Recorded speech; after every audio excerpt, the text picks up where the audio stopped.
Ok, donc je vais récupérer mon gimmick que j'ai laissé reposer pendant plusieurs heures. Tac. Hop là. Donc voilà à quoi il ressemble du coup, la version finale.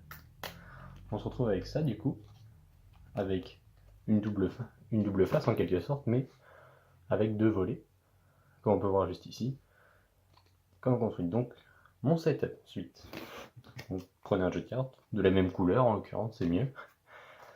Et donc du coup j'ai une dame de cœur, un 4 de pique. Donc ce que je vais faire, je vais retrouver ces deux cartes. Hop. Et hop. Donc il y en a une tout simplement qu'on va enlever, par exemple le 4 de pique. Ensuite mon setup du coup, c'est que la carte que j'ai enlevée, en l'occurrence le 4 de pique, je la prends sur ma double face, je la pose sur le jeu, et je la recouvre avec le duplicata. Par-dessus, donc ça, c'est mon setup, juste comme ça. Comment ensuite je fais? Je coupe, je fais un forçage à l'effeuillage, donc classique. Et donc ce que je fais, pour éviter, parce que si je le fais comme ça et qu'il me dit stop vers le milieu, il y a un risque de flasher la carte, juste là. Donc ce que je fais, c'est que je coupe une petite partie, et ensuite, comme ça, j'ai pas de risque. Il me dit stop au milieu, et après, c'est plus simple à forcer. Donc quand il me dit stop, hop, je soulève, et je retourne tout de suite mon paquet. Quand j'ai retourné le paquet, du coup, ici, j'ai ma duplicata, donc je la prends et je la retourne, j'explique du coup. Donc on a une dame de cœur, je la retourne, et un 4 de pique. Et du coup, le 4 de pique, c'est ma carte truquée, donc je la fais juste glisser, avec la dame de cœur en dos, je la fais juste glisser comme ça. Ensuite, le reste du jeu, je le mets en dessous. Donc là, je ne vais pas signer la carte et la déchirer, je vais juste expliquer comment ça se passe. Donc ensuite, j'explique à la personne de signer la carte, donc elle signera la carte.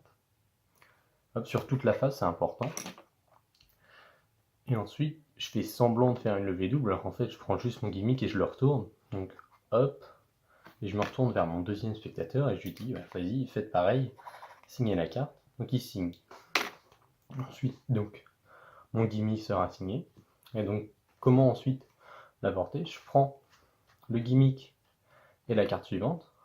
Donc, je les monte pas comme ça, sinon c'est cramé. Je les prends juste comme ça. Et quand je reviens, en fait, ce qui va se passer, c'est que je vais faire semblant, en gros, d'égaliser les cartes.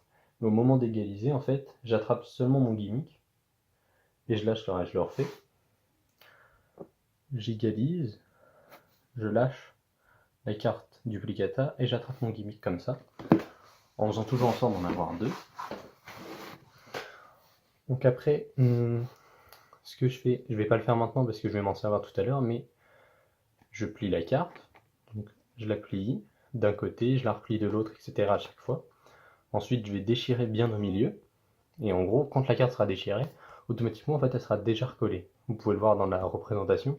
La carte, en fait, au moment où elle est déchirée, c'est déjà recollé. Donc, on peut faire toute une mise en scène, et avec le briquet, etc., faire passer la main en dessous.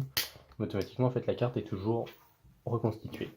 Et du coup, c'est comme ça qu'on finit avec un joli souvenir pour les spectateurs, parce que le finish, du coup, est totalement clean, puisque au moment où les cartes sont déchirées, elles sont totalement examinables. Voilà.